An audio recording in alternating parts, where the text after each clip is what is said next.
Super thankful for guys like Eli Stout. Man, that kid's incredible. The rest of our team, look at this. Look at this. Danny, we're fucking tired.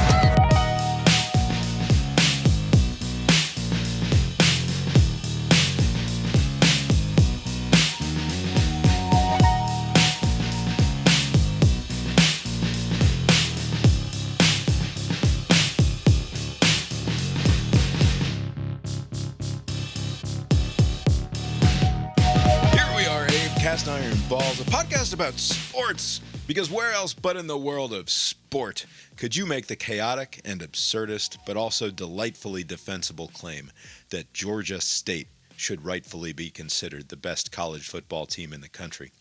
Vanderbilt defeated Alabama on Saturday, and Alabama defeated Georgia last week, and who, pray tell, defeated Vanderbilt on the hallowed grounds of what was once the parking lot for Atlanta Fulton County Stadium, upon which Centennial Olympic Stadium was built, which was then transformed into Turner Field before being sold and turned into a football stadium when the Braves decided to move to Cobb County? The Georgia State Panthers. That's who should wear the crown this week. My name is Bob, sitting across the way from my good friend and co-host. That's Abe. How you doing tonight, Abe? Doing well, Bob. Yeah, here we are. Lori's here too. How you doing tonight, Lori? In the context of sports, I am fucking fantastic. Lori's fucking fantastic because this is a sports podcast. Tonight is Monday, October 7th, 2024.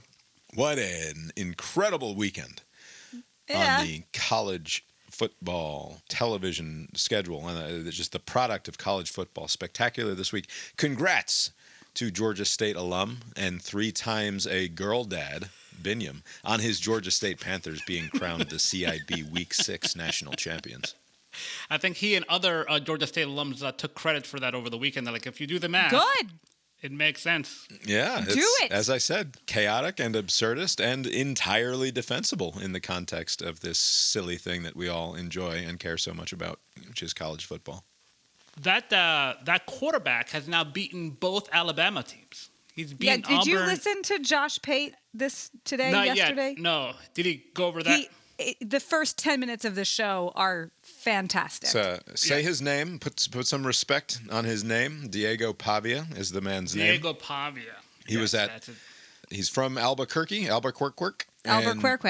He's New Mexico. Was at New Mexico last year, right? When they beat Auburn as 20-point-plus underdogs, and then comes to Vanderbilt in the transfer portal and defeats Alabama as 20-plus point underdogs. You know what's weird is, and I don't know if I'm sure that Pate fella covered this, but like, what was it about his high school career made it to where he gets like no scholarship? He had to like walk onto some junior college and be like a third stringer. It's probably the fact that he's a Mexican in Albuquerque. Not to be. Do we know he's Mexican? I don't think we know for sure that he's Mexican. You know, it's Bob. I think over the weekend you mentioned that this may be like the greatest like Hispanic quarterback performance ever, and I did not know this until I looked at it. I was looking for Jeff Garcia stats to see if maybe he could top him, but apparently Jim Plunkett of the Raiders is of Mexican heritage, and he won like an MVP in the Super Bowl. So he's like second tier to this Diego. But guy. Did he beat Alabama? No, but he won a Heisman. When he was at No. He did not. No, he did not do that. Doesn't fucking matter.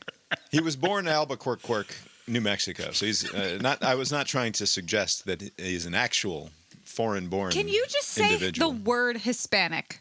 Sure, he's of Hispanic. I mean, Hispanic is made up, though, right? Like, what is? No, what is, it's not. It's the exact right term. Hispanic is probably the best of the bunch, right? It's better than Latino, right? It's better than Just say Latinx Hispanic. I'm pretty sure he's of Mexican extraction. But why are you so pretty sure of that? Well, he's Catholic. Okay, but that's the entire Central and South American continent. Only does he potentially lay claim to being one of the greatest quarterbacks of Mexican extraction. Hispanic! What is wrong with you. All right, fine. I'll go with Hispanic. It's so important to you. One of the greatest quarterback wins by Lori identified Hispanic, because I don't know how he identifies. I imagine he identifies as a goddamn Christ. red-blooded American, just based on the way that he talks. He sure sounds like an American to me. Dude, maybe in the edition that I caught, because I didn't watch it live, like the cursing got through. Did it get Oh, I through? watched it. We got watched it live. And Loud and clear. it was perfectly clear. It was so great. I'll play a clip from that here in just a second, after I finish apparently offensively Doing describing racism. Diego You could Pavia. just finish now and I'm move not on doing to the... racisms. All right. He's maybe one of the greatest wins for a... I mean, Abe, you're telling me this other fella is of similar extraction, potentially. The Plunkett? Yes, Jim Plunkett. Very good quarterback. But Diego Pavia with a great win for Hispanic quarterbacks the world over, and a great win for Catholic quarterbacks. I mean, it's not. We don't talk about the Catholics so much in professional sport, and their Catholicism often goes under the radar. I think we shouldn't. But a big win for a non-Notre Dame Catholic quarterback. Fair. Not sure you could name a bunch of them. There's that Jewish one at BYU. Alyssa. Diego, you just beat the #1 team in the country. What's going through your mind right now? It's literally all God's timing. Literally from the jump. God gave me a vision when I was a little kid. And he don't let that any promises. It's God's time. Like, I'm super thankful. Super thankful for guys like Eli Stowers. Man, that kid's incredible. The Red Varsity. Look at this. Look at this. Daddy, we're fucking turned. Diego, what were you saying to your team to finish this game? Shit. Games like this change your life, you know what I mean? It's all about hype nowadays, and I don't like it like that, but it's a reality of NAL and all that stuff, but just stay grounded, be where my feet are, and every single day tomorrow I gotta work on Kentucky. You had 70 family members here. What did it mean to do this in front of them? Where they at? Where they at? Where's the fam at? Where's the fam at? Come on. You had 70 family members here, and Lori's like, "Are you sure he's Catholic?" Like, come on, I didn't Lori. say, are you Get the sure fuck he's outta Catholic? Here. Are you I sure never he's said, Catholic? are you sure he's Catholic? By the way, the balls to bring 70 family members to what should be like a beatdown. Like, oh, Alabama's coming to town. You want to watch? Daddy, we're fucking turned. Vandy is fucking turned, Abe. That's what that man said. So fucking great. I cannot handle it. You know what? Obviously, I have various brain sicknesses. Among the sorts of brain sicknesses that I have is that watching him give that interview live, my thought watching that interview is, like, what's running through my head is, if you're looking for why or how the shift that we've seen since 2015 towards Trump among certain segments of the demographic, like certain demographics in this country, look at Diego Pavia and tell me that is not a person who comes from a culture, from a family that is going to be susceptible to, almost not susceptible, that sounds like I'm not giving them agency, but is going to have sympathies for the Trump project in some way. Like, you listen to that guy and you look at the way that he presents himself in the world, and like, for all that we've heard over the last decade now about how the people of color will be opposed to Donald Trump, and this, granted, You're on the wrong podcast, Bob. I'm not. I'm telling you, there's something about this sort of a person that plays direct, that, like, this is the person who is a Trump supporter. I'm not saying I know what Diego Pavia's fucking politics are. Right. Well, only God knows. Or that he even has any. But, like, the Diego Pavia thing, like, the fact that the mainstream exhibits such mystification and total not understanding about the appeal of Donald Trump and the MAGA movement to the blue-collar sensibility that exists within communities of so-called color, like, speaks to a lack of their understanding of that particular part of the world, I think. And obviously I'm doing a ton of mind reading there, but to me, he reads as a fucking MAGA hero in only the positive way. Not in any. This is not me trying to assign anything positive to Donald Trumpism, right? Or to the trumpeting. But like, this is the best possible version of that, I think. You took the greatest day in college football in a decade, and you made it a Trump thing just now. I'm sorry, but I think you should be. I think that there's a blind spot in the national media, and Diego Pavia represents it in an important way. That's all, and I'll leave it at that. Any thoughts on that, Abe? Or am I making shit up? Well, I wonder, he's talking up religion. By the way, I know this is not the point you're making. It's a point that I'm going to make. Every time these people go on and they talk about how, like, God spoke to them or they saw a vision or some sort of whatever, how come God keeps talking to these people? He's not talking to me. I never got any of these messages. Not once. 41 years, not once. It's because you're not listening, Abe. God is talking to you. You're just not listening. My favorite part is that no matter what, you go talk to Diego Pavia or Tim Tebow after a big loss or a big win, and the acknowledgement to God's plan will always be the same. It's remarkable. Truly, this is a process-based mindset, not an outcome-based mindset. Because if he had gotten his ass run through against Alabama and they lose that game, you know what he's doing? He's thanking God. He's saying this is a growth opportunity. This is just another. I don't understand why God would deny me a victory over Alabama, but I'm sure God knows better than I do. So it's all part of the plan. Perhaps. But to your specific point, I don't think he's a good example of it, because the fact that he's a football player and he's a religious football player overrides the fact that he's anything else. So whatever other demographic, like, you can't speak to the other demographic because of that. So, like, Benjamin Watson, he's like a black guy. Like, you're making my point for me, Abe. You're saying exactly what I'm thinking, which is, of course, before he's anything else, before he's of Mexican extraction or Hispanic or whatever other weird identity politics game by the way? Is that Lori was insisting that we play earlier. Putting aside all of that silliness, what he is a kid who was born in fucking Albuquerque, who grew up to be a football player, who just wants to win fucking football games and work his ass off while doing it and give God credit for it in the end, right? Like, the demographic reality of him, according to the New York Times or NPR.org, is completely beside the point. And that's the blind spot that I'm talking about. Forgive me for not making that more clear. Right. You can tell more about somebody's like how religious they are. You could do math with that more than you can the fact that they come from a Spanish-speaking country. You can't say that much about somebody. A Spanish-speaking country like Albuquerque, New Mexico. This was an awesome football game. We should focus on that. Jesus Christ, you think? First and foremost. This is second. 10 minutes into after our everyone conversation. stopped listening because you bummed them out. Nobody's bummed out. It was an interesting point. I disagree.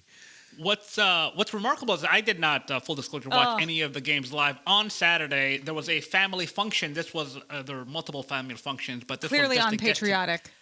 Get together, and I was looking at the schedule. I was like, oh, nothing big is happening. Tennessee should easily beat Arkansas. Looking at the schedule, Alabama did you not listen to me on Thursday talk for an hour about how all of the games were shitty? He did not. You had to look at the schedule? Didn't you also say, like, after 10 o'clock, don't worry, and there was like a decent, like, Cal-Miami game, or at least it ended up being kind of fun at the end. But, like, I did not anticipate that there would be so much chaos on Saturday. I stand by my claim that the 10 o'clock window was garbage, because that was a garbage game until the fourth quarter, which didn't start until like 1 a.m. So let's not. So late. That is not part of the 10 o'clock window any longer. If we had a 1 a.m. window, I would have said, go flip on. If you're done with SNL or what have you, you can flip over and see what's going on in that game. But we didn't have a 1 o'clock window, and I was well passed out by then anyway. So I missed the end of that game anyway. There must be, speaking of watching football all weekend, there must be somebody that watched like from noon until like 1 a.m. and then like watched the London game on Sunday morning until like whenever the Sunday night game ended. There's somebody out there that's watched like 20 hours of football. Reese Davis was on set for College Game Day at like 4:30 a.m. Eastern time out in Berkeley for the Cal game, and then got roped into emergency play-by-play duty for that game, for the 10 o'clock Oh, wow. Cal-Miami game because ESPN's the play-by-play guy who they usually use for that 10 o'clock Pac-12, or not Pac-12, what was once the 10 o'clock Pac-12 window, had some sort of family thing himself. And so Reese Davis has a 4:30 a.m. on set for College Game Day Eastern time, and then a 10 p.m. Eastern time call, which means that he's not done with that game until 2 o'clock in the morning Eastern. So he's got at minimum like a 22-hour day that he was on television for. There should be some hazard pay. Anyways, to the game in particular. Oh my God! When I first saw the score, I was thinking something must have gone wrong for Alabama. Abe texted, "At a family get-together today, and I missed the game so far. Did the whole Alabama team get raptured? What's going on with the score?"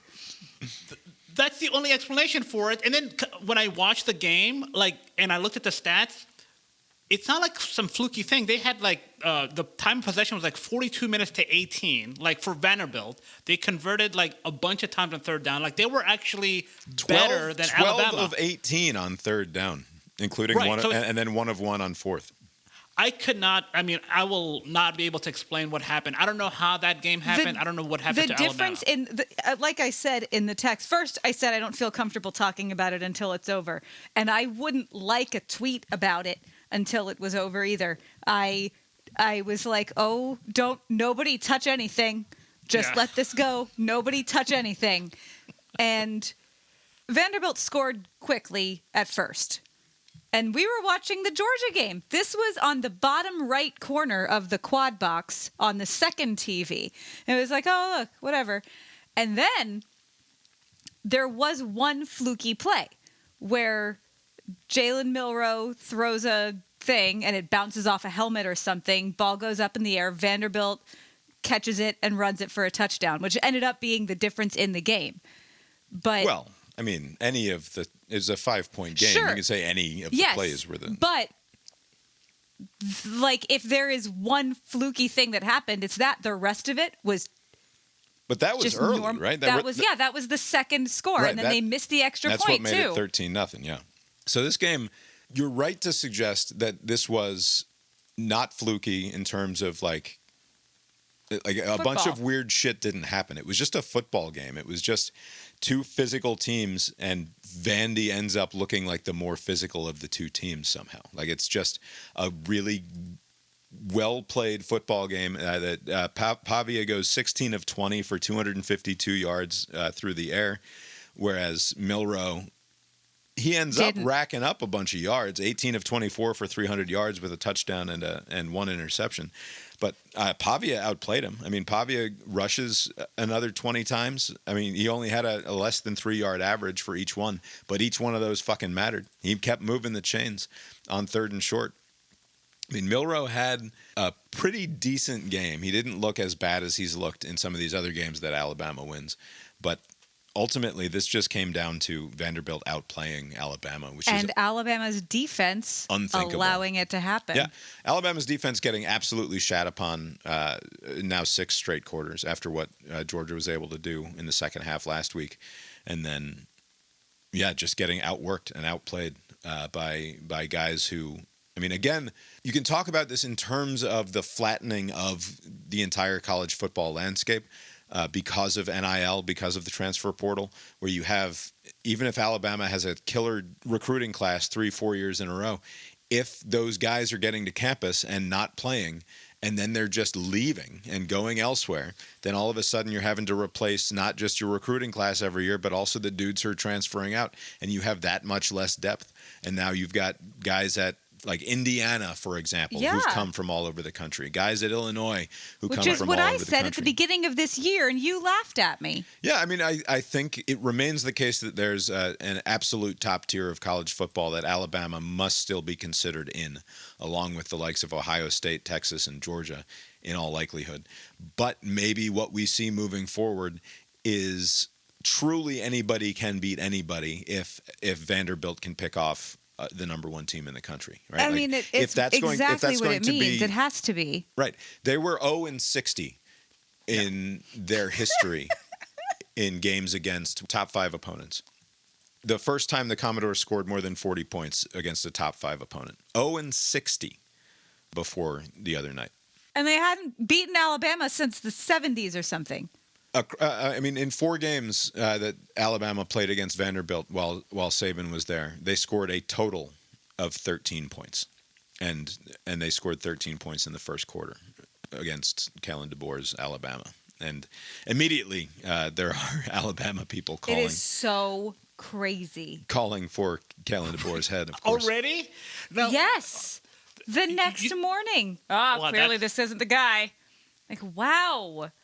That's crazy. Okay. You know, what's interesting, they say in the NFL it's any given Sunday, and it makes sense. There's only there are 32 teams, and there's like an infusion of youth talent every year, and there's a salary cap. So like any given Sunday, anything can happen. That's never been college football because like the top tier teams should always beat like just the lower level teams like Vanderbilt. But maybe because like what Lori's saying and things are changing, this is going to be more common. I still think this is such a weird outlier game. I don't understand it. The only thing I can think of is like maybe Alabama just their kryptonite is like a Johnny Manziel type of player where they just kind of run around and do whatever. But like overall, the team Vanderbilt. I mean, that played better. wasn't exactly that. He was Right. more Tebow-like than Johnny Manziel-like.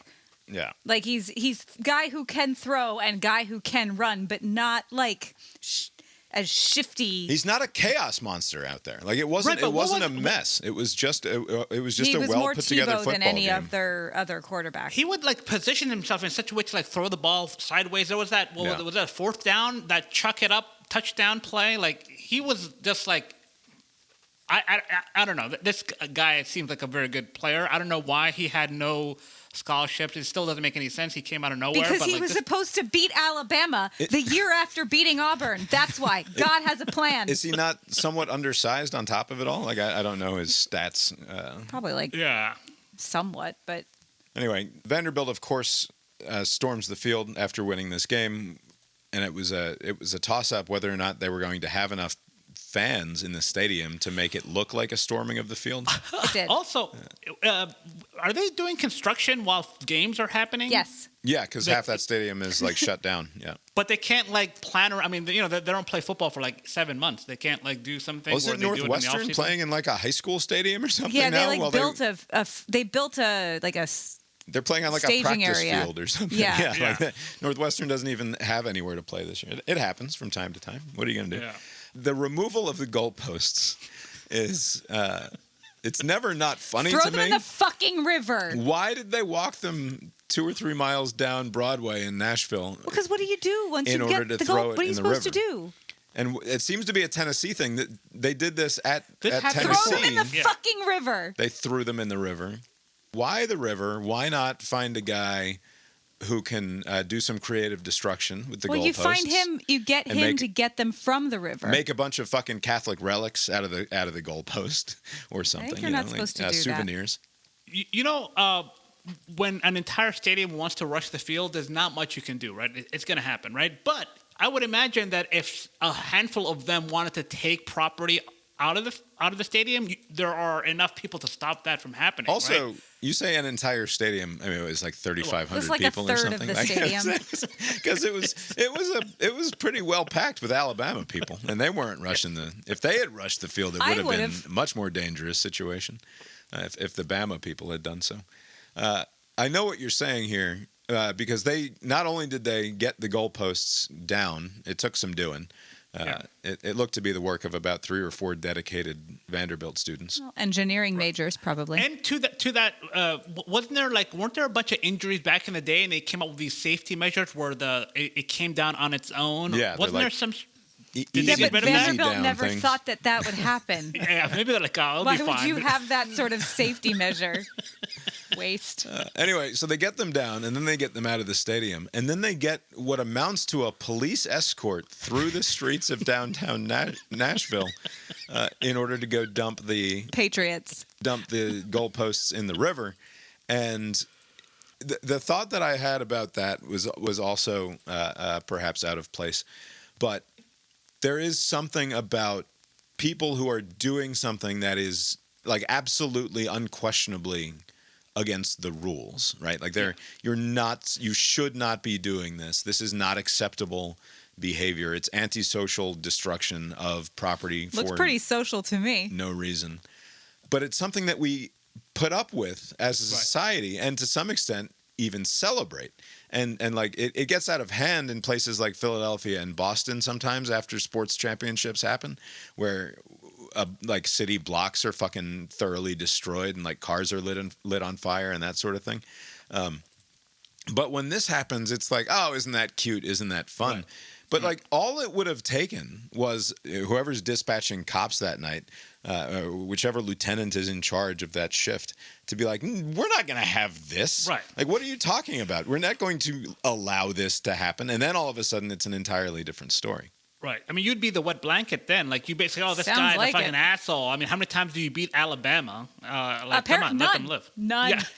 Not I mean, one. I recognize that it is a good thing to be hands off in your approach to this situation as it's unfolding, as in terms of the law enforcement question. But it does speak to why isn't the hands offness applied to, say, most other situations where it's rather likely that no one is going to be harmed any more than any other group of fucking drunks it's marching down because the street. Most other situations, you have two sides. Right. And in this, you don't have two sides. Yeah. The Alabama fans don't count as a side. They're not going, no, don't take down the goalpost. Like, it's their goalpost. Is there? There's no one doesn't want this. Georgia is now too mature as a program to celebrate in such a fashion, correct? Yep. There is no Georgia win that would result in this sort of a celebration, correct? Not right That's now, correct. thankfully. Right. Even like, what if like you dug your, like, let's say Georgia is hosting like a playoff and they go down surprisingly to some random team, like 31-0, and then they come back at the very end, they win. Even then, I think you still don't do it, right? But like that would be the closest because thing we to shouldn't like, have been down that much. Right. You don't But, like, celebrate this. Yeah. We are We're in trouble. Kirby's mad. we are collectively intimately familiar with the layout around the stadium down there in Athens. Where do you go with the goalposts once you... The stadium. You just leave them at the stadium. Like the arch, like I don't know, like where would you go? I don't know where you go downtown. So you could take them, if it's a river situation, you could take them to the Oconee River. There's a creek. Back behind the stadium, That's sort a of. creek. I guess you could. If you walk down East Broad a little bit, like that's possible. But yeah, I don't you know. should- You should don't. come up- There's no. Yeah, you would have to come up with your own thing. Like you wouldn't be. You take them throwing to it- fucking College Square. You just get them up to Clayton and College and just like leave them in the middle of the street. Which is there. becoming a pedestrian Well, there only you go. place Yeah. now. Fucking just It's gonna erect. take a few years. Erect them in the middle of College Square and leave them there. Plant them there Well, like but a you fucking need them tree. for next week. No, you get new ones. It's fine. But speaking of maturity, who was that temper tantrum Alabama player? Ooh, Like at the very Malachi end. Moore. Yeah, yeah. He was Throwing like- his mouth guard all over the place and then walking up to the ball after the referee. Unsportsmanlike conduct penalty during the game, slamming the quarterback's head into the ground unnecessarily. Unnecessary roughness. I mean, beyond unnecessary, it was just a violent assault that took place on the ground there for no reason. And then walking up to the ball when it was spotted by the referee for the like last or second to last snap, and just kicking it away. You know how targeting is like an ejection-worthy infraction? Like, they should be like ejection for being a baby. They should just make a big show. Like, you have to leave early because you're a baby. Well, the game was over, but he has since apologized. Oh yeah, this is an opportunity to grow. Of course, I'm sure for him. Like I'm humbled by my shitty behavior the other night, and I'm going to do better. I promise. Like. Whatever, you revealed your character there on the field, my man. You have to live with that now. The Until Saturday podcast, the former Alabama running back, whose name I constantly forget, the first thing he had to say about this game was Malachi Moore's behavior. Oh wow! Like he didn't care about this because he was there like in 2012 or something. Like it wasn't that long ago that this guy, I'm forgetting his name, played for Alabama. He was like not okay. Like, this is not what we do at Alabama. This is unbecoming, that kind of thing. Okay. Yes. He was like personally offended by this kid's behavior. Speaking of behavior, and this will also speak to something else that I was getting at earlier with Diego Pavia and the language that he was using there on the field, which I find to be somewhat charming, obviously, it's and fucking charming. Perfectly fine. But this is Miami's quarterback Cam Ward being interviewed on SportsCenter with Stan Verrett after Miami comes back from a 25-point deficit to beat Cal. Cam, how did you keep your team believing when you went down 25 in the second half on the road? I mean, you just got to keep playing football. Oh, yeah. This shit, too. Talking about, nigga. Shit, boy. All right. So, as Cam Ward, Quite a little voice he has. little locker room talk among the boys there on the field. Is that now how code switching works? Yeah, I believe it is how code switching works. When you're doing the code switching, consider taking off the headset that has a live microphone going out to Bristol Leave it. to be broadcast all over the world. At like 4 a.m, who's watching? I do think that, and this is it's a two-part conversation, probably too big for tonight, but. And this will come across as me being like the stuffy old dude who's offended by things, perhaps like yelling at clouds or what have you.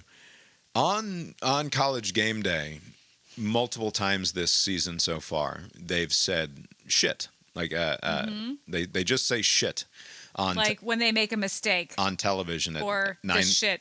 9:30 in the morning. Pat McAfee, the World Wrestling Federation dumbass who they have on that show for 3 hours, like he just curses regularly. Like, I don't think they've dropped any F-bombs yet, but like they say shit on the show. It's happened multiple times.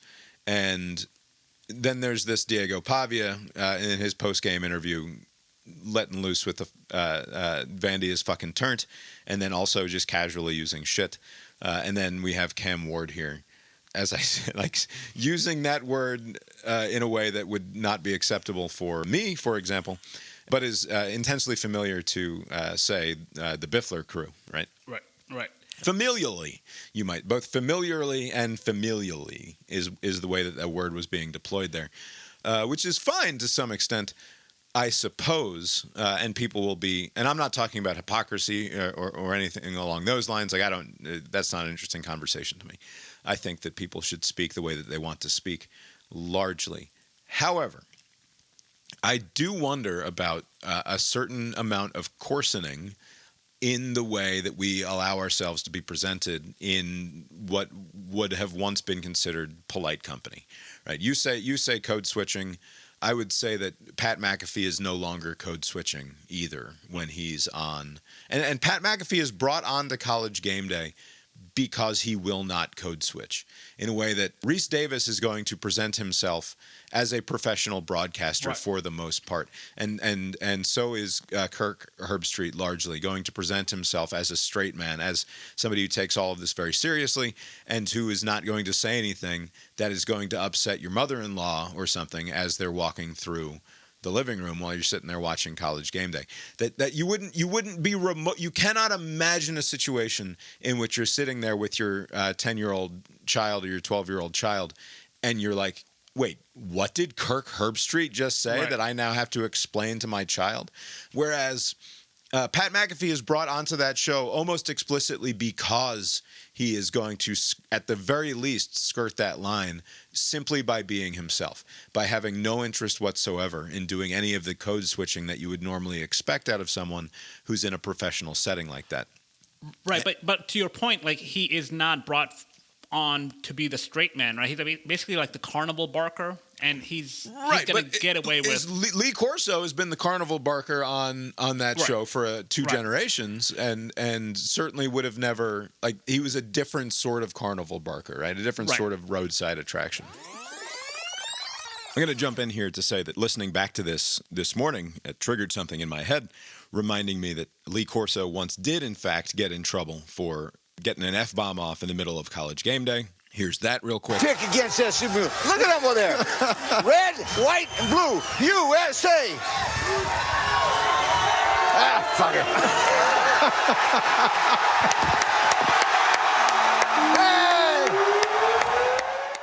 That was back in 2011 when Lee Corso did that with Carl Lewis and Chris Fowler and Kirk Herbstreit absolutely losing their shit afterwards. So maybe that speaks to my pearl clutching here not necessarily being related to something that's progressing linearly through time and quote-unquote getting worse.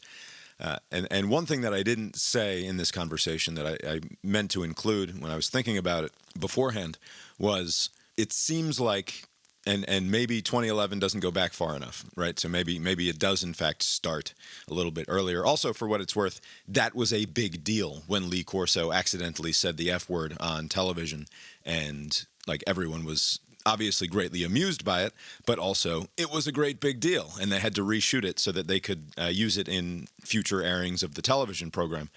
Again, I don't like to talk about it in terms of something being lost, but I do think that there's a shift in the way we present ourselves publicly, where for a long time, I think this is obvious, it's an obvious point, there's an inside you and an outside you. There's a as Abe said, a code switching thing that goes on, and code switching was the concept, people who speak in African American vernacular English to one another or in certain social situations, and then have more of a proper speaking voice when they are in other certain social interactions or in a more professional setting.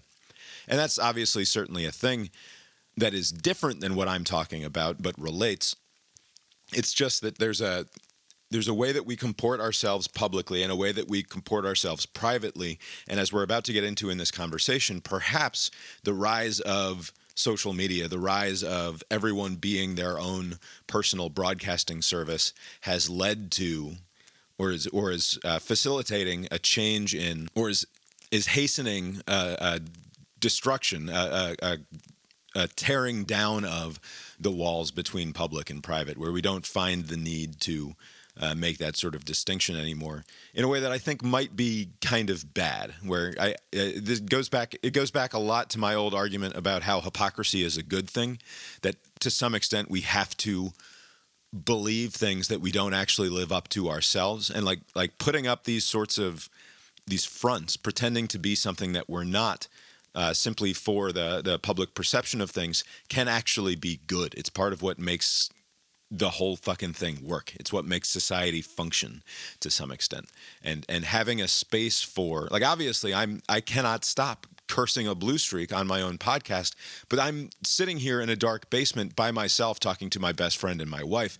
And the whole point of this, the whole point of it is that it's a conversation between intimates, between people who are very close to one another and can have these sorts of private conversations. And the appeal of a talk show like this one and others is like you're listening in on something that you might not necessarily be listening in on. It's a private and intimate thing, whereas publicly it's supposed to be something different. And I'm not saying that one is worse than the other. I just think it's worth noting that there's a change happening. And again, it's not some great revelation that the change is happening.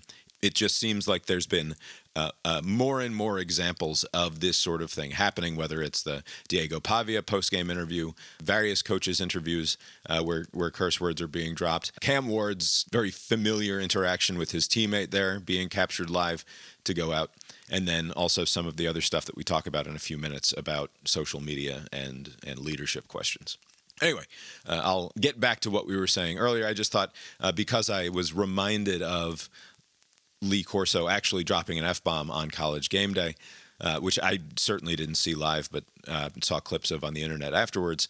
I wanted to acknowledge that while I think Pat McAfee is still a different sort of animal than Lee Corso was, or at least a progression, the next evolution of the next Pokemon evolution of the Lee Corso animal up there on College Game Day, it is slightly different, at least in degree, from what Lee Corso was supposed to be for such a long time.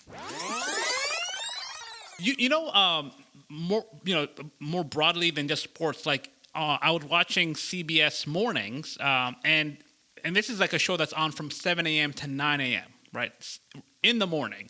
And on a couple of occasions people have said ass. So I don't know on the hierarchy where ass falls. Is shit at the same? Is that the same tier of curse, or is that Shit lower? is worse than ass. Yeah. Okay, shit is worse than ass. So yeah, so Because maybe ass, an ass was a donkey. right, but it wasn't said in Shit within has that always context. been shit. There's no. Right. That's the thing. Donkey used to be something else. Shit was never anything besides shit. Right. But I wonder, like, if over the years we're like reevaluating certain words, like, okay, now you're inside and you're still on the outside. So like, no one is gonna say the F word, Yeah. But they'll say the shit word or the ass word. I don't know. Maybe it's just more acceptable. And it's now. probably a bit rich coming from me, somebody who isn't shy about using bad words and certainly doesn't want anyone, like, I hate the euphemism, the N-word. Like, if we're talking about it in a way, like, it just becomes a barrier to understanding if you're going to insist on using these euphemisms for words that are they don't actually hurt anybody, right? But at the same time, I sort of value what South Park was able to do some 20 years ago when they flashed the shit counter up in the corner of their episode as it airs, and just counted whatever it was, 100 odd times that they said shit over the course of 22 minutes of airtime. Like, it's taboo. Like, we have these taboos for a reason to some extent. And like, was it silly that Comedy Central was bleeping the curse words coming out of the mouths of pretend 8-year-olds for years after at 10 o'clock at night, when presumably everybody knows the score here, right? Like, it's not like, obviously that was silly and they should be permitted to say shit when it's appropriate. But at the same time, I do think that there is something that is, I don't know if lost is the right word. I don't lament anything along those lines, but I do wonder if we're losing something when we allow even something as silly as the 3-hour college game day program to be coarsened in that way. And I don't know. I'm not saying that I'm mad about it. I am saying that I'm made somewhat uncomfortable by it. I think there is this coarsening taking place, but it's happening at a very acceptable pace. It's kind of like the Fed has a 2% target rate of inflation. It's going to happen, but you don't want it to go too fast, right? And I imagine it's entirely tidal. Like, it's very much one of these things that will come and go in a culture, and there will be a sort of prudish or puritanical turn in 15 or 20 years or something, right? Like, it comes and it goes. And I wonder, and now to tie it to this other thought that I had this weekend, which is very much another, I'm in danger of being the worst sort of like couch pundit or like old man sitting on couch having opinions kind of guy. That ship may have sailed. But in my memory of who Mark Richt was as a coach, Mark Richt was always seeking out the next player leader. Mark Richt always talked about finding an identity as a team through player leadership, through finding these 18 to 22-year-old dudes who were going to step up and be leaders of men on their team. And that was a consistent refrain from Mark Richt. And so I'm not sure if what I'm identifying here is real or not, first of all. Secondly, I'm not sure if what I'm identifying, if it is real, is a difference between Mark Richt and Kirby Smart, or if it's a difference in the culture at large, or a slightly bigger picture understanding of what's changed about the way these kids comport themselves in the world at the ages of 18 to 22, as they are as college football players. But Kirby does not talk about finding player leaders. And you cannot really look, if you think about it in terms of Kirby Smart football teams since 2016, think about player leaders, and you don't point at Stetson Bennett as a leader. You don't point at Carson Beck as a leader of these kids. They're out there. They're the number one guy on the field, clearly, but they don't appear, they don't come across as leaders. And then you look at the defenses that Kirby's had over the last few years. Who are the standout leaders on a Kirby Smart defense? Well, let me finish the fucking point. Who are the standout leaders on a Kirby Smart defense? And like I said, maybe it's a Kirby culture thing versus a Richt culture thing. Right. But The last standout leader on a Georgia defense I can really think of is Roquan Smith. He seemed like the dude out there, and he was a Mark Richt guy. Okay, Jarvis Jones, another also big-time leader on the field. Nakobe Dean. Dean didn't strike me as a true leader on the field. He struck me as another dude out there. Look at Jarvis Jones, total Richt guy, but a leader of men on the field. Aaron Murray was a leader on the teams that he was, without any question whatsoever. He was a leader on those offenses. Was there any doubt that David Green was a leader in the early days of the Mark Richt tenure? And then and you can go through and you can name big-time names who were leaders on those football teams, who coaches identified as being the leaders on the field. You do not hear Kirby talking about that in the same way at all. And I wonder if it's not just a Kirby thing, where it's with Kirby, he's like, I can fucking control all of this to some extent, right? Like in some way, Kirby's like, I have my fingers on all of your guys' necks, and I'm sort of doing the defense from the sideline here, and I'm freaking out about every single play and trying to make sure everything's in its right place.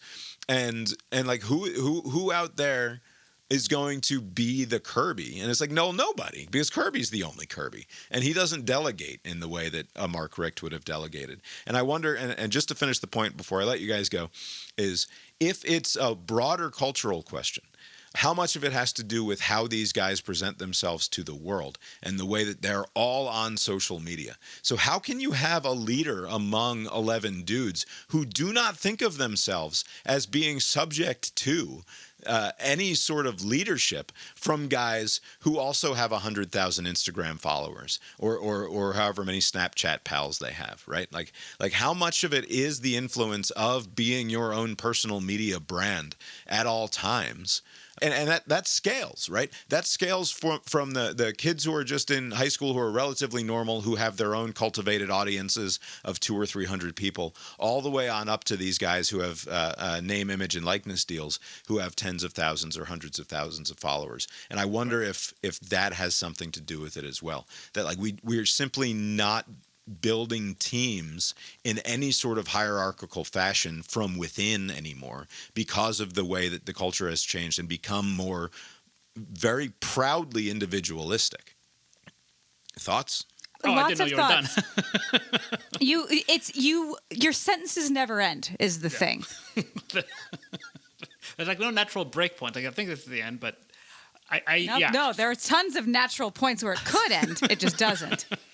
But, it's interesting you mentioned that, Bob, because I never actually thought of it that way, but maybe you're right. Maybe Mark Richt was building the team with that in mind. Like, I need a leader to be the galvanizing force for the team. And if we're to accept that as being the case, like, I wonder if, like, Kirby Smart is like winning above all else, talent above all else. And if a leader emerges naturally, great. If not, we still have the talent. And he has proven to be more successful than Rick, right? So I wonder if maybe Smart is like, you know what? Like maybe having like a leader be this load-bearing pillar is not the way to go. Maybe it's just talent is the way to go. Just give me the best players, and if they are half of them are just a bunch of dummies that like to speed race and kill people on occasion and drink and do whatever, I'll absorb the negatives, but I want just the best players out there.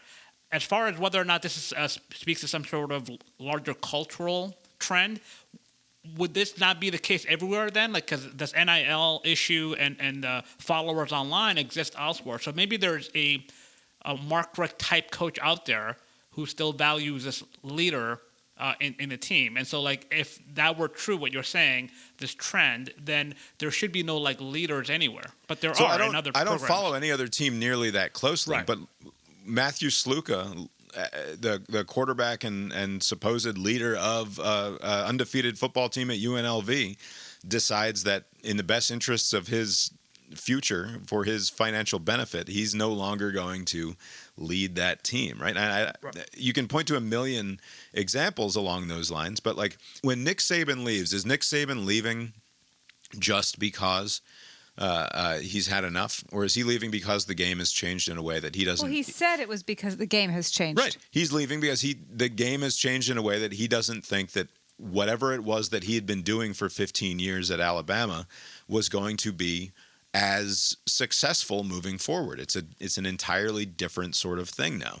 And that then is also 70 something, right? I mean, let's say the league if the league changed and he was like 49, he wouldn't say fuck it. He would make do with what he could. Like he would still be coaching if he was like 20 years younger.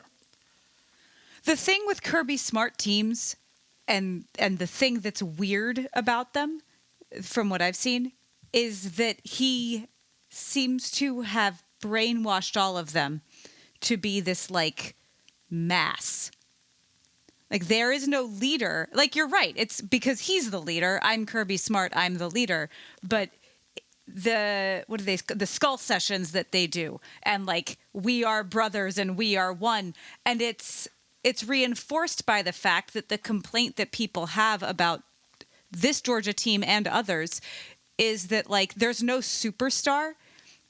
Like there's no standout, there's the guy player.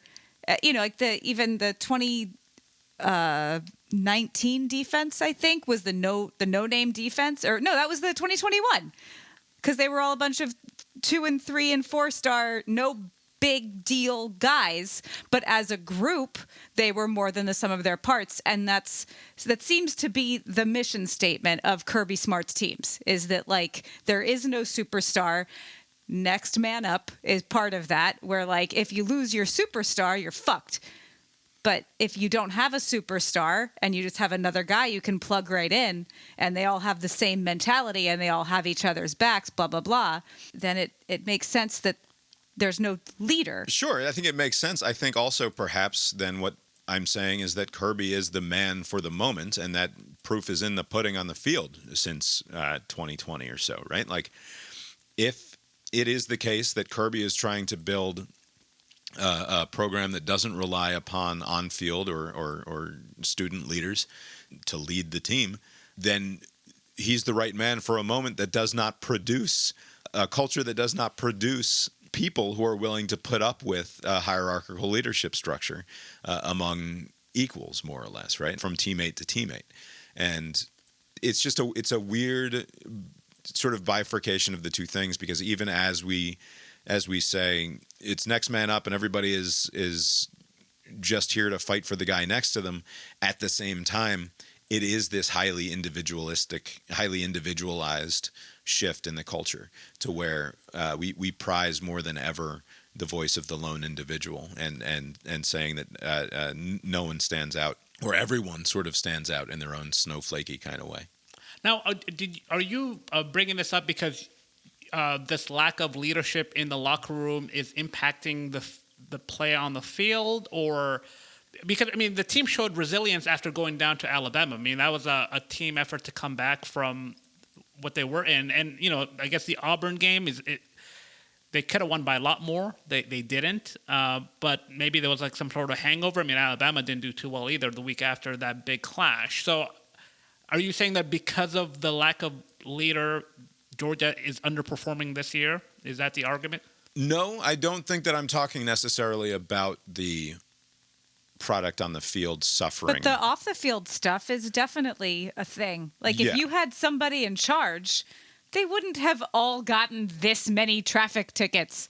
Right. It strikes me as interesting at the very least and worth considering. But like you would have never said about a Mark Richt team who's the leader on this offense.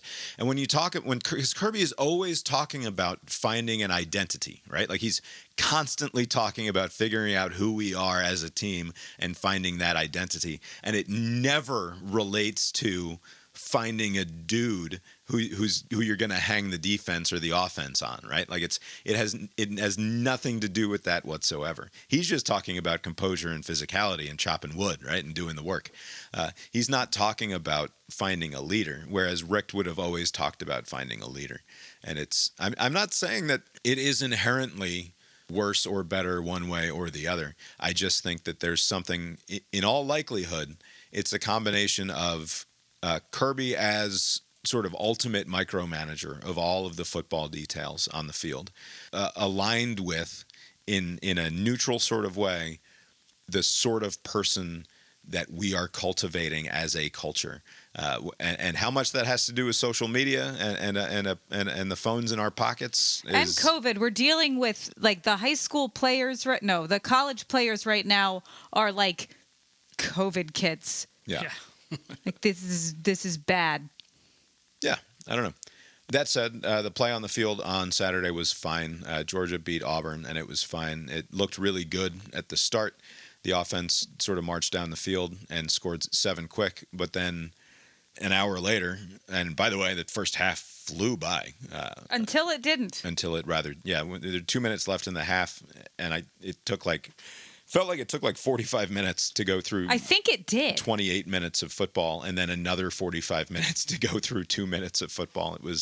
It was quite a slog there at the end of the half. But like 7-3 is the score when you look up with 2 minutes to go in the half, and it's like, what is happening in this game? And you're telling me to calm down. Yeah, I mean, that's because the game kind of felt in hand the whole time, despite the... A 7-3 score does not feel in hand. That is a pick six away from 7 to I know, not but 3 anymore. There are 7-3s that feel scary, and there are 7-3s that don't. And this game against Auburn didn't. And it was like... and I know that we talked a lot on Thursday about how much Auburn stinks because we don't like them for the most part. Auburn. And that they're not good, or they're not great, certainly. But like, I watched... most, if not all, of their game against Oklahoma last week, and they held their own against Oklahoma. They probably should have won that game, but for a very stupid play call on 3rd and short on the opponent's side of the field with a lead with 4 minutes to go or something. Like a very silly decision made by the coach, and then a poor execution by Peyton Thorne. And otherwise, like, looked good. The defense held its own. The defense held its own against us. The offense moved the ball fairly effectively, but they couldn't punch it in often enough to make a difference on the scoreboard. Our defense, I mean, man, do they give up a lot of plays on 3rd and long. They just do not appear to have whatever that fucking hunker down killer instinct is. They just keep getting burned on 3rd and long, and it's very frustrating to watch. But still a much better team than Auburn, and I don't know how upset you can be about that game, except to the extent to which you decide that it is in perfect keeping with what we saw against Kentucky and in that first half against Alabama, and what it says about how realistic are our chances to find success in the postseason. Who knows? It's remarkable how often that Auburn head coach keeps throwing players on the bus. Maybe that team is full of leaders because they always they're still resilient despite the fact that their coach keeps shitting on them. What did on the Georgia side? What did Smart mean by he was criticizing the fans? Like, did something happen? The fans left at halftime. Oh, they just fucked off. They didn't leave at halftime. You saw this was homecoming, right? This was a homecoming weekend. It was homecoming weekend, so it's going to be a different sort of crowd. It always is on homecoming. Yeah, it's old people. It's an older crowd. It was calm. It was a game that felt, like I said, it was a boring fucking game. I mean, I was wrong to put it as the most interesting game in the time slot. By any objective standard, it was not a fun football game to watch. Vanderbilt was going to make it difficult against Alabama. Yeah, but not a good game. Like, it makes sense to me that the fans would be sort of inherently bummed anyway after the loss to Alabama. And when they flash the Vandy score up on the scoreboard there, then the crowd starts losing their mind a little bit, and then Kirby gets butthurt about that. I don't know what you expect, man. It's a boring product on the field. There's only so much you can expect out of the 12th man. What is he supposed to do? He has to say something. I guess you could just say we got the win, and we hope that the fans will come out for the next shitty game on our schedule next week against Mississippi State. But yeah, I don't know. It's not a great look to be chirping at the fans for not helping your team along enough in a game that should have been more in hand than it actually was, especially after sorry, Kirby, what was absolutely a humiliation at the hands of Alabama last week. Right. He already had a ready-made explanation because I heard another clip from maybe the same press conference where he was asked about Vanderbilt beating Alabama, and he just said it's the SEC, it's going to be tough. something along those lines. Every week you have to earn it. And he could have just said that and just like, instead of just shitting on the fans. Yeah. All right, Abe, real quick, Monday Night Football is about to kick off. It's time for you to live bet the games. I can't believe I got the Bucks. Even when I'm right, I'm wrong. It's a stupid thing. The Bucks should have won last week. I don't know what happened. I'm glad Atlanta won, but 4-7. It's the Saints against That's not too bad. Chiefs. This is a gimme. Come on. Chiefs have not looked great, but they are 4-0 to start the season. Can they make it to 5-0, or is your money on the New Orleans Saints? I mean, this season is shaping up to be Mahomes versus Darnold, right? I mean, everybody knows this. I think the Chiefs should win, even though they have played ugly and they have like no receivers to speak of. They'll find a way. They've lost Rashee Rice, who was on my fantasy football team, and they've lost Isaiah Pacheco, who was on my fantasy football team. So it's a rough start for Cast Iron Balls fantasy football team. But what are you going to do? Let's recap our CIB Pick'em game real quick. See if we can hit any of the other games that were interesting this weekend in the process. Lori scored the high mark of the week. She tied me with 25 points this week by selecting Syracuse outright to beat UNLV on Friday night. That was a fun game, too. Friday night was fun. Ended up being an awesome game. Did that UNLV, that former quarterback, make some snide remark online, or is he still quiet? I don't know. Oh, I don't know. I don't follow Matthew Why would he do that? It was a Twitter. good game that they lost. That would be quite something to be. Weren't they shitting on him when they won a game without him? Like, I'm sure he was waiting for them to lose. No, they won one game without him. Right, but and they were shitting on him after that one game they won without him. So I'm sure he's like, there's some resentment there sitting on. But yeah, Kyle McCord threw for a ton of fucking yards and is going to be chucking the ball like 60 times a game, I guess. I wonder if that, like, are we going to see guys who transfer around the college football landscape sort of dictating the terms of the offense that they want to play in? Like Kyle McCord comes out of Ohio State. They didn't appreciate him there, and they ran the ball too much. And he's like, I want to go somewhere, and I want my $850,000 or whatever in NIL money. But what I also want is to chuck the ball 60 times a goddamn game. Well, they're going to only go to places that do what they want. And when they're pitching him, like they're going to tell him, we have an offense for you that's tailor-made for you, right? Yeah. I mean, it wouldn't make sense for him to go somewhere where they just run the option. Yeah. Let's see. Running through Lori's games, USC lost at Minnesota. So Lori had USC sad. minus the 8.5, and they fine with it. were up by a touchdown late, and then Minnesota scores the last two in that game to take the win. USC must be regretting the move to the Big Ten at this point. Lori also had Cal plus 10.5 against Miami.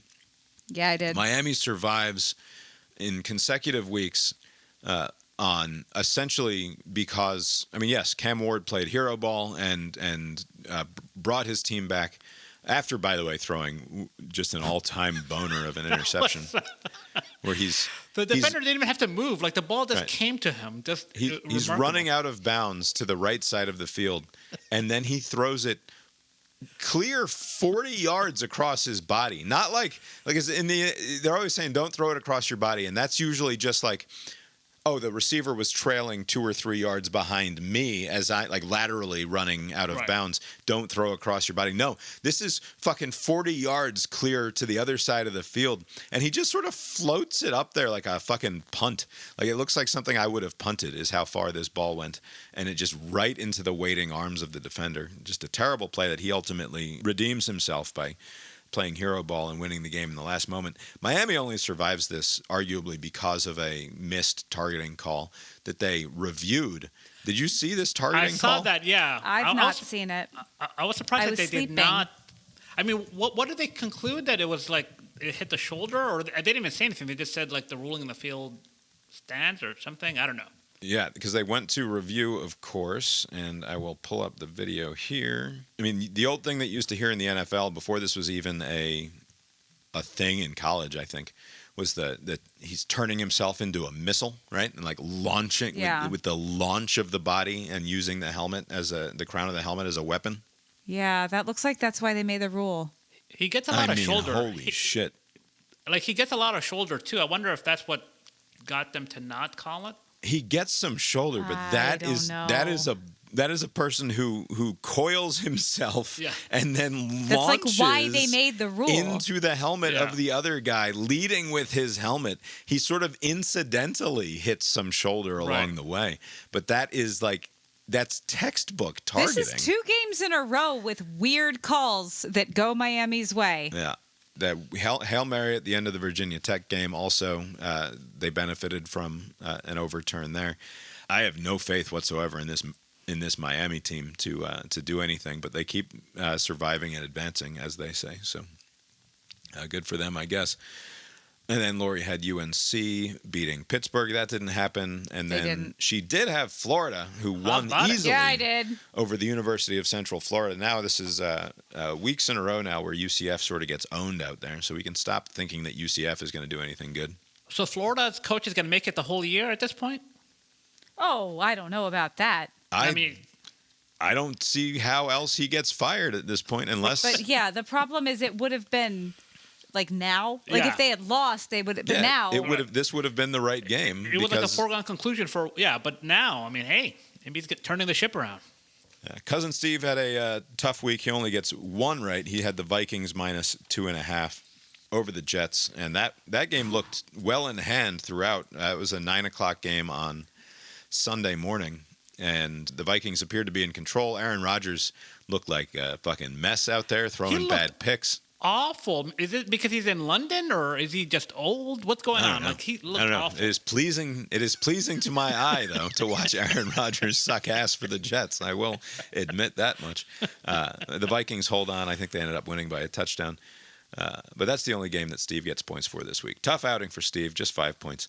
I had SMU, as did Abe. SMU won one of the more entertaining. I mean, it's silly to say now because the Alabama-Vanderbilt game was such a thrilling moment. The Tennessee-Arkansas was also awesome. But SMU-Louisville was an early game on Saturday at noon.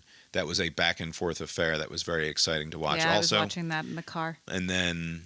Abe, you had Clemson minus 14.5. Clemson handles Florida State, but it's not quite the dominant performance perhaps they would have hoped for. But again, Clemson now on quite a tear since getting stomped by Georgia to open the season. What are they, just a couple of, what are they, like 7th or 8th in the rankings now? They're doing well. Yeah, they've moved on up. Washington, I had minus 2.5 over Michigan. Michigan appears to have found their quarterback of the future. By which I mean they found someone who can throw the ball a little bit downfield. They replaced Alex Orji with a kid who went 10 of 18 for like 96 yards, I think. Okay. And they must have been thinking, ooh, what do we have here? After what they'd seen from Mr. Orji in the past few weeks. But it was not enough to beat Washington. So Washington exacts some degree of revenge against Michigan for the national title result back in January. I found this odd. Like I just caught the tail end of the highlight package for this game, and they were interviewing the new head coach for Washington. I don't know his name, but for some reason he threw in there Fish. That I wasn't around here when they lost to this team last year. Right.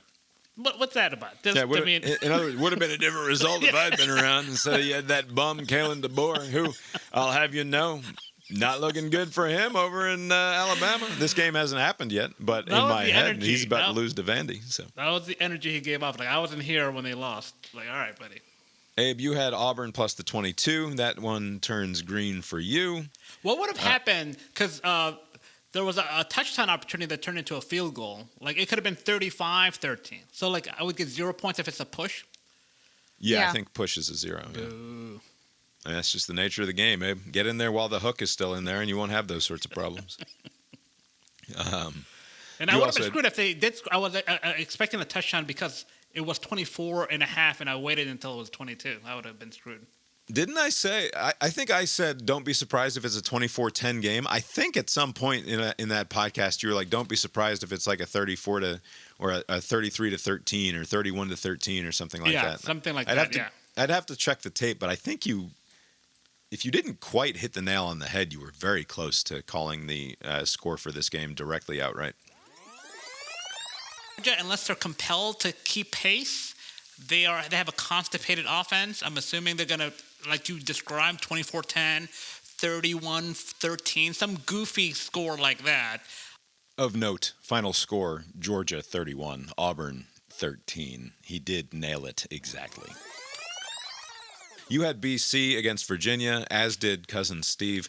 That did not work out for either one of you, as Virginia handled Boston College and now, in some ways, is in the driver's seat in the ACC, as is like a dozen different teams. Yeah. I had West Virginia. It's one of those vehicles that has several drivers. I had West Virginia over Oklahoma State. That worked out for me. I had Kansas over Arizona State. That did not work out for me. And then you had the Bucks over the Falcons. And the Falcons on Thursday night did not come through for you. 500-plus yards for Cousins. Remarkable game by him. Yeah, good times. You scored 20 points this week. Lori and I both scored 25. And Cousin Steve rings up 5 more. Abe, the caboose is creeping up on the rest of the train cars here. However, still the caboose, must be said. This is a 2-tier system we got here. There's huge. That's right. 75 points for Abe, 77 for Cousin Steve, Lori with 87, and I am out in front with 150 points. Can you comfortably now say that you have an insurmountable lead? I would say no such thing, Abe. It's only week 6, heading into week 7. Football left. We're going to be calling. I'm sorry, but the CIB 2024 football pick'em contest is going to roll into 2025 with the national title game and the Super Bowl and all of that. It's going to be one of those really annoying things where will we say that Bob has been crowned the champion of the 2024 Pick'em contest or the 2025? This is a very difficult contest. thing. I think we need to change when New Year's is to Super Bowl. So New Year's Eve, whenever the Super Bowl is New Year's Eve, and then that ends the year? Or I hadn't thought about this, but that sounds great. All right. So we have a schedule that is based entirely around what Roger Goodell and the NFL owners want to do. Okay, how is that different? In terms of yeah, that's how it's been. The full geopolitical cultural calendar. All right, I'm for it. Jimmy Carter, presidential lock of the week. He had the UCLA Bruins holding on, keeping it close enough against Penn State, and that worked out just fine. Even though it was a garbage touchdown by UCLA with just moments to go in the game to make it, I think, 27-11. They were trailing 27-3 in the final moments of the game before the garbage time touchdown. So they were totally fine. So President Jimmy Carter gets one right and moves to 4-2 on the year. Worth noting, 4 wins for Jimmy, 4 wins for Abe. Live betting the games, but Jimmy's only got 2 losses. Abe's got 7. That wisdom of his. You're making money with Jimmy against the spread right now. You're money lining with Abe. You're deep in the hole at the moment. Anything else we need to recap here before we are done? Any other thoughts on the college football weekend? I had one more thought about Diego Pavia and Alabama, and I'm probably making it up, but when I started working at a restaurant, I spoke to the chefs like we were equals because we're both working at this restaurant, because I was unaware of the front of house, back of house, like rivalry that goes on. Like you're supposed to be afraid of the chefs, and then they're mean to the front of house people. But I didn't know that. Well, part of that's because you were in an expo position, which is sort of that is the connecting force between front and back of house. I saw it as like I'm the go-between. Yeah. All previous people in that position were front of house position, and you had to interact with back of house. Now, Julia in Ukraine working with tons of military people. Anyway, going back, the chefs were sort of taken by surprise with my lack of intimidation. Just like, well, I need you to cook this now, so can you do that? And they were like, okay. Like, why aren't you scared? Why are you acting like you can talk to me this way? The chefs were like, whoa, this chick fucks. Holy shit. Yeah, that's what it was. So Julia in Ukraine with the military people some of them have told her it's not that she is showing a lack of respect for the generals and higher ups, but to her, they're not above her. They don't outrank her. Because it's just here we both are doing this job. Yo, General, my dude. Gonna need you to get on that email today. All right, bro? Kind of. like the work needs to get done. Where, like, they're... What do you say when someone... Like, if the rank is below you? Whatever. Subordinates. With, like, oh, sir, yes, sir. Can you please? Oh, my gosh. And Julia's just like, hey, I have this news. And I wonder if there's anything going on, Diego Pavia coming from outside the SEC. It's just like, oh, we're just playing football, right? Only God knows how the game's going to go. Got to just play the game, see how it goes. Like, if a lack of intimidation, which...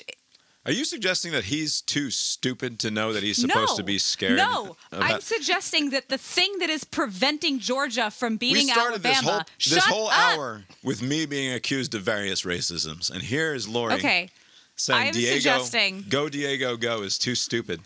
Fucking worst. Yes, I Lori. am suggesting that the thing that is preventing Georgia from beating Alabama might have just helped Vanderbilt do it. That's all. Yeah, maybe. I should real quick update the season-long parlay, which is now, if I was in Vegas and I had the printout of the ticket, I'd be tearing my season-long parlay ticket up into tiny little pieces. That might be dramatic. Oh, we didn't talk about those frauds, Mizzou. Those bums. Those useless bums. We did not touch on Mizzou, who turned out to be total frauds. And I fucking knew it, by the way. I sort of hinted at this last week when I said, like, Eli Drinkwitz has been being weird this week about his fucking team. And it's not a good look for me, I think, potentially, because he seemed like he's full of shit right now. And I think Eli Drinkwitz knew what the fuck was coming. He was about to get stomped because they looked like garbage. They had the cope is that, like, they had a couple of calls go against them in the early going. Fuck that. They were thoroughly dominated the entire time. Connor Wegman was very, very good. Connor Wiggles. And I mean, I don't think it says anything about how great Texas A&M is as a program, but they don't have very many other stumbling opportunities moving forward. Now, granted, if Alabama can lose to Vanderbilt, then anybody can truly lose to anybody in conference play. But A&M, if they keep the train moving in the right direction, really only has to worry about Texas on their schedule moving forward, which should be a very fun game towards the end of the season. But Mizzou's a fucking fraudulent dumpster fire, and that was foolish of me to believe in them. But they were really good last year, and a lot of it evidently had to do with that running back who is so awesome, because the offense seems to have fucking fallen apart without Cody Schrader there. Ohio State also played this weekend, what feels like for the first time, but they are somehow 5-0 now. They dismantled Iowa. Iowa just scores 7 points late. 35-7 is that game. So Ohio State has very much entered the chat, as the kids might say, in terms of the national conversation. Now finally starting to play some football games. They were around, but it has felt like the person operating off stage the entire time up to this point. And then the only other game that was definitely worth a conversation that 90 minutes into this now we have not even really touched upon is Tennessee-Arkansas. That was a very fun game to watch and to have some money on. We were drunk already, so we were having fun no matter what we were watching. So a couple things related to my gambling this weekend, which is, first of all, it was a profitable weekend. That's 2 weekends in a row where we've made money. It's very good. Secondly, I was watching this Alabama game and doing everything in my power to not put $10 or $20 on Alabama. Don't touch anything. Like, at every moment that the odds are getting slightly worse, because it took forever for it to get to the point where Alabama was the underdog in this game. It was so crazy. Where the nerds in Vegas were like, all right, fine, fuck it. We're going to put the plus in front of this number for Alabama because it really looks like they might lose. And as soon as that plus pops up, I'm like, how do I not put $100 on Alabama right now? And I was saying, don't touch anything. How often do you get a chance get a positive return on your money from an Alabama bet, and I didn't do it. And instead, what I did with Vanderbilt was up.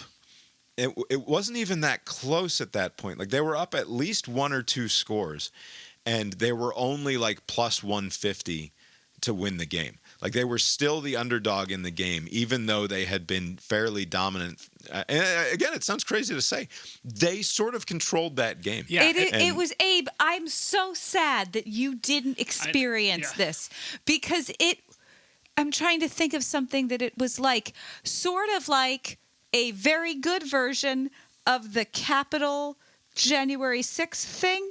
Okay. Where it's like, oh, this thing's happening. And that's happening. Oh. Yeah. Oh, they're inside. Oh, wow. Okay. But good. Yeah. But you would think, it was what, 13-0 and then 23-7. Once it got to 23-21, you're thinking, okay, Alabama's now going to pull away. And then I could talk about this. I will talk about this all week. So that game kicked off at 4:20 according to my app here. I got the following bet in at 6:03. Vanderbilt was plus 164. So I took Vanderbilt on the money line, Washington on the money line. That game had not yet kicked off, minus 114, and Arkansas on the money line for plus 400. It was a $5 bet with a $124 payout. And so I'm watching, like, we see Vanderbilt get the job done. I'm supremely confident that Washington is going to handle Michigan, and as it turns out, that's basically well in hand. But that Arkansas-Tennessee game was very much not well in hand throughout, and was a very exciting game. And then Tennessee comes storming down the field with a chance to win it in the final moments. And then the Arkansas quarterback gets hurt. Yeah, Arkansas has to put in their backup, and I believe the backup throws a touchdown at down there at the other end of the field. We were drunk. But Tennessee comes storming down the field. Nico's moving the ball just fine. And then with just seconds to go, they hike the ball, and he runs out of bounds. Why not just throw it in the air just to see what happened? What was the point of running out of bounds at that point? I imagine he doesn't know. He might have had, young. like, if I can get out of bounds very quickly. Salvage a second, maybe? I'll have one more second left on the clock or something. I mean, but yeah, you have to just throw the ball in the end zone. The thought has to be, as you're hiking the ball, it's touchdown or bust here. You cannot hope to salvage a second. I think there was a tweet that said, "Oh, Nico, honey." It was not a great look. Tennessee, like, there was a lot of hype about Tennessee after the first few weeks of the season because that offense just was putting up like Ole Miss numbers, and it seems to have been completely out of proportion with reality. We'll see. Their front Let's four. not talk shit about Tennessee until after we play them. He can throw the ball downfield. He can make shit happen. But he is not well protected enough, and it doesn't appear that his coaches trust him enough to be much of a threat. And yeah, I don't think that after watching the Tennessee-Oklahoma game, I didn't think that Tennessee was any great shakes, and this loss to Arkansas kind of proves it. But Arkansas is actually pretty good again, but for a weird overtime loss to Oklahoma State. We'd be having an entirely different conversation about Arkansas right now. We have to stop talking. Yes, we probably should do that. You've been listening to Cast Iron Balls, a podcast about sports with Bob and Abe. Lori's here too. This is the short episode of the week, apparently. Obviously. Not sure what that portends for Thursday night. Nothing good, probably. Well, it's just Vanderbilt beat Alabama. Yes. It was a fun weekend in college football and in sports in general, although I did not watch any National Football League action until it was like 10:30. 10:30 last night. I finally sit down in front of the couch after a long day at the ball fields and then having to write a lengthy PTO email out to Did not have to be lengthy. I mean, in order to satisfy the various requirements in my head, the PTO email needed to be lengthy. Finally sit down on the couch at 10:30 and turn on a game. The late, what was the Sunday late game last night? It was the Cowboys game? I don't know. Yeah, Cowboys against Steelers. the Steelers. And that another this George Pickens guy I've never liked. I know he plays for Georgia, used to play for Georgia, but like he was such a dummy. He was an all-time Georgia dummy. He always comes across as just like a dummy. He's a water bottle squirt guy, wasn't he? Like he always had some weird moments, and he continues that. But whatever, I didn't watch hardly any NFL. I know that the Giants had an exciting finish to their game. I did watch those highlights where the Seahawks were lining up to kick a field goal to send the game into overtime, and the Giants blocked it and ran it back for 6 and won the game in that sort of exciting fashion. So that was fun. The Colts, of course, had a game against their division rival, the Jacksonville Jaguars, who they had an opportunity to throw another shovelful of dirt on the Jacksonville Jaguars, who were winless coming into this game. And instead, the Indianapolis Colts perform CPR on the Jaguars and bring them back to life. Fun fact, I mentioned this before. The Colts are like on a 10-year losing streak to start the season. They've lost they haven't won in like the last 10 seasons to start the year. They also are 0-10 against Jacksonville on the road. Like they just can't beat this team, even if the team sucks. Even if they're good, it doesn't matter. It's this weird thing. But terrible performance by them. Along those same lines, this is a stat that I did not know about. My brother Andrew texted to me after the Giants lost to the Cowboys a couple of weeks ago. December 11th, 2016, he texts late on a Sunday night. That's the last time Dak Prescott lost to the Giants. LOL. The Giants beat the Cowboys since then, but not in games that Dak Prescott was the starter for. But the Giants' record against the Cowboys in the last near decade is quite astounding. Yeah, but is that different than their record against like all the other teams? It's not been great since the last Super Bowl. But what are you going to do? I think that's probably it. The Ravens... oh, God. You said that's probably it, and then you said the Ravens. Just say goodbye. The Ravens win an exciting overtime game against the Bengals. Those are two, what you would have thought would have been an AFC championship preview at the start of the season. The Bengals now just 1-4. There was... 0-3 at home. There was one remarkable, like, Lamar Jackson play. He got out of, like, what should have been, like, a sack, just like a stiff arm, and he ran around long enough to make the play work. It was a great game. That one was good. Is it time to stop considering the Washington Commies, nay Redskins, complete dumpster fire joke of an organization now that they have Jaden Daniels having a remarkable rookie year, leading the Commies to a 4-1 record so far? Is this another flash in the pan rookie season where things regress in short order? Is Jaden Daniels actually that good? I mean, RG3 had a good rookie campaign, right? And then things fell apart. So. Well, but then he got hurt. It's not that he got not good. Right. So maybe he will also get hurt, this Jaden Daniels. But so far, so good. I don't control the future, by the way. I'm just saying. Why are you rubbing your hands together gleefully like Montgomery Burns when you say maybe he will get hurt? Fucking sicko. Abe, have you got... Oh, go ahead. You do have something else for us tonight. Abe, have you got anything else for us tonight? Real quick, I did want to say somebody needs to look into the NFL's concussion protocol because they revised it. No, they don't do it. They revised it after the Tua concussions, but like I was watching the Bills-Texans game, and Josh Allen gets slammed to the ground. Like his head hits the ground. He's not wearing the Guardian cap. I don't know if that would have helped. His body gives the impression that he's like temporarily knocked out. Like his body's not responding in the way that it typically would if it was, alert. He gets taken out, and he, instead of going to the blue tent, sits down on the bench, and then a few seconds later, somebody probably from the NFL said, you got to make a show of it. You need to go to the blue tent. So he goes to the blue tent. They put in Mitch Trubisky. Like, maybe a couple of minutes go by of real time, and they give him the go-ahead. Like, hey, like there was a turnover. C.J. Stroud turns the ball over, and Trubisky is in for like a play or two, and in comes running Josh Allen, who is still concussed. Like he threw a bunch of incompletions. He had like a weird game, but he was still concussed. But the independent neurological whatever that the NFL uses said that this guy was okay. And I can't imagine Josh Allen just shouts, "Man, woman, camera, mac and cheese, TV. I'm going back in. See ya." And Josh Allen's one of those like stubbornly like tough quarterback types like Matt Stafford, so he wanted in like immediately. But he didn't know what day it was. I'm sure he was concussed. They need to fix that.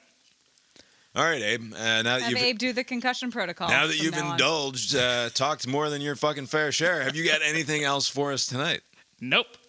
Well, I guess that's all we've got for you tonight, then. And we will talk to you next time. Later.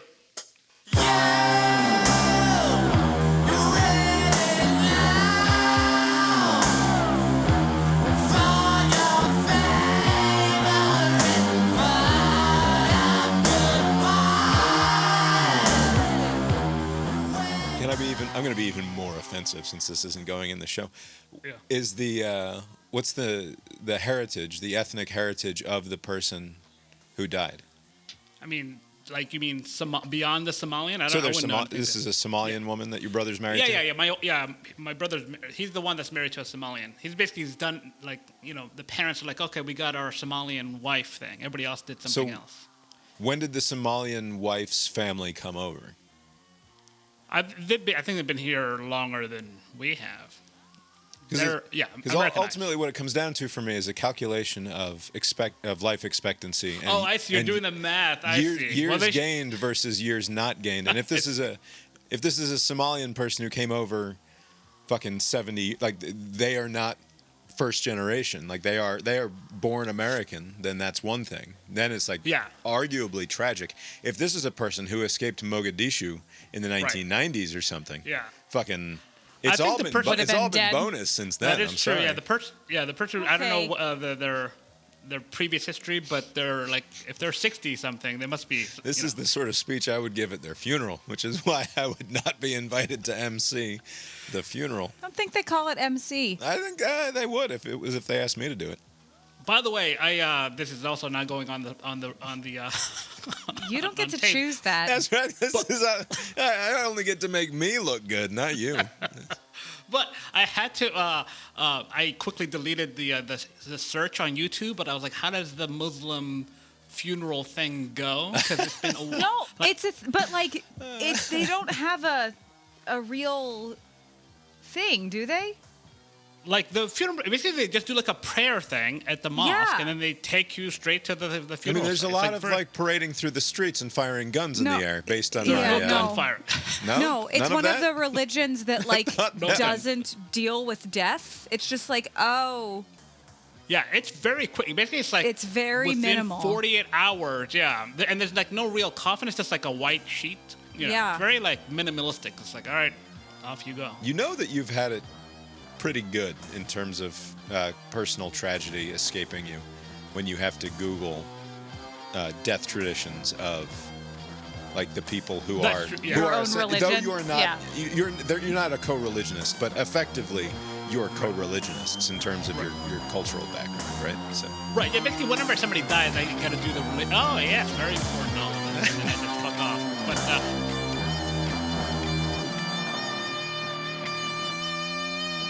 The proceeding was created with 100% human content.